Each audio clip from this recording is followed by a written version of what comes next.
भारत का सबसे बड़ा हाइड्रो पावर प्रोजेक्ट अब नॉर्थ ईस्ट में यानी कि अरुणाचल प्रदेश में बनेगा। इंडियन गवर्नमेंट ने भारत के सबसे बड़े हाइड्रो पावर प्रोजेक्ट को अप्रूव कर दिया है। ये प्रोजेक्ट अरुणाचल प्रदेश में दिबांग रिवर के ऊपर बनाया जाएगा। दिबांग रिवर जो कि ब्रह्मपुत्र की सहायक नदी है। ये प्रोजेक्ट मल्टीपर्पज प्रोजेक्ट होगा जिसके अंदर हाइड्रो इलेक्ट्रिक पावर जनरेट करने के साथ साथ दिबांग वैली के अंदर फ्लड को कंट्रोल भी किया जाएगा। इसलिए इस प्रोजेक्ट का नाम है दिबांग मल्टीपर्पज प्रोजेक्ट। 2008 को उस टाइम के प्रधानमंत्री डॉक्टर मनमोहन सिंह द्वारा इस डैम का फाउंडेशन स्टोन रखा गया, लेकिन इस प्रोजेक्ट की कंस्ट्रक्शन अभी स्टार्ट होती 2013 में ministry of environment and forest ने इस प्रोजेक्ट की एप्लीकेशन को रिजेक्ट कर दिया। रिजेक्शन का कारण क्या था?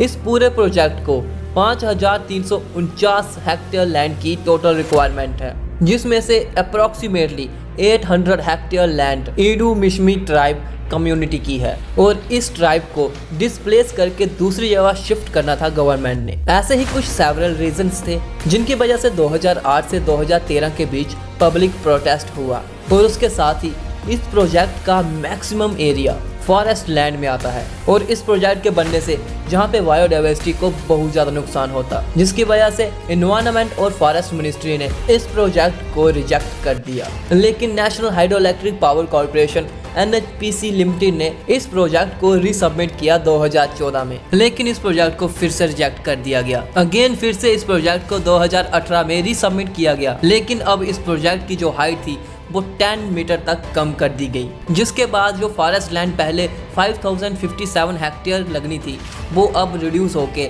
4578 हेक्टेयर हो गई और अब ये प्रोजेक्ट बिल्कुल अप्रूव हो गया है। ये प्रोजेक्ट 2880 मेगावाट की पावर जनरेट करेगा। इसे 319 अरब रुपए यानी कि 3.9 अरब डॉलर के अनुमानित निवेश के लिए मंजूरी मिल गई है और कहा जा रहा है कि इसे पूरा होने में लगभग 9 साल लगेंगे। इस परियोजना का लक्ष्य दिबांग घाटी में 278 मीटर ऊंचे कंक्रीट ग्रेविटी बांध का निर्माण करना है।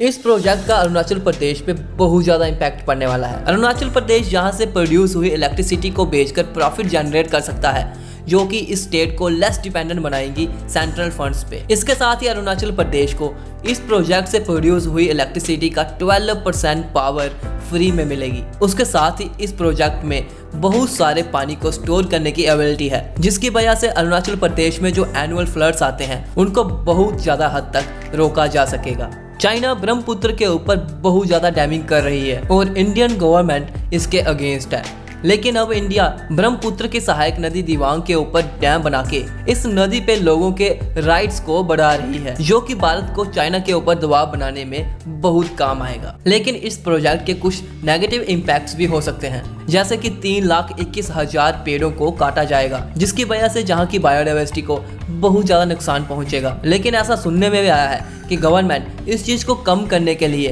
कुछ कदम उठा रही है। फिलहाल इस प्रोजेक्ट को कंप्लीट होने में 9 साल लग जाएंगे। क्या ये टाइम पीरियड कुछ ज़्यादा है? कमेंट करके हमें ज़रूर बताइएगा। वीडियो अच्छी लगी तो इस चैनल को सब्सक्राइब जरूर कर दीजिएगा। लाइक और शेयर करके आप ये जानकारी अपने दोस्तों तक पहुँचा सकते हो। मिलते हैं कुछ ऐसी ही वीडियोज़ के साथ। धन्यवाद।